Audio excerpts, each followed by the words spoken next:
Isang mapagpalang umaga mga katoto, sabay-sabay po nating sigaw. Every gising is a blessing para sa ating lahat. Ako po si Father Toto ng Mary Help of Christmas Parish ng Mayapa, Calamba, Laguna. Ngayong araw na ito, gusto kong i-share sa inyo ang aking favorite word, mindfulness. Mindfulness. At anong ibig sabihin ng mindfulness?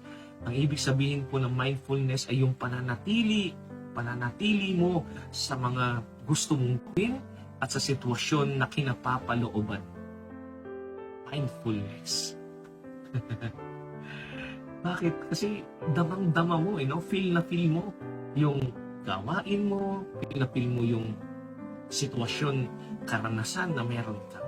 Talagang nilalasap mo ang bawat segundo, bawat minuto, at bawat oras, araw, linggo, buwan na meron ka sa sitwasyon na yan.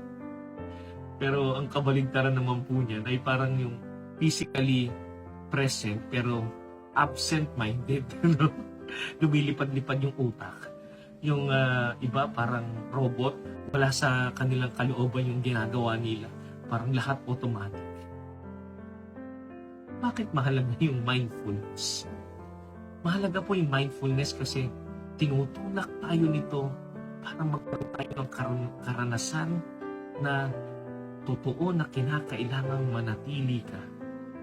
At ang pananatili mo ay magtutulak din sa iyo para ikaw ay magmahal dito at ngayon. Hindi ka makulong sa tapos na o kumapit sa mga bagay na wala pa.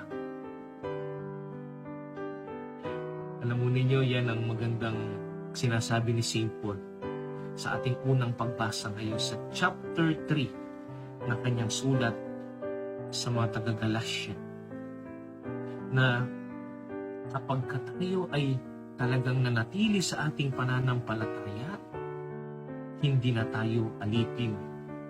Tayo ay mga anak na ng Diyos.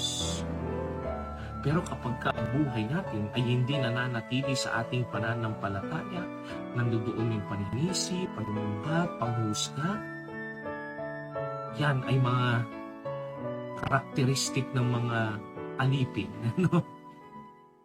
Pero yung tao na naka-move on na sa mga bagay na ganyan, nananatili na lang sa pananampalataya at nakaugat ang kanyang pananampalataya sa pagmamahal, yun ang totoong anak ng Diyos.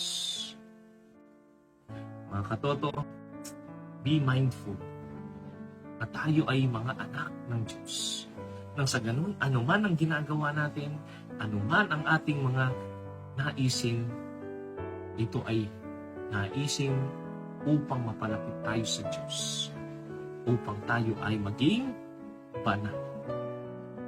Sumayin niyo ang Panginoon at pagpalain kayo ng makapangyarihan ng Diyos Ama, Anak at Espiritu Santo. God bless you po sa inyo.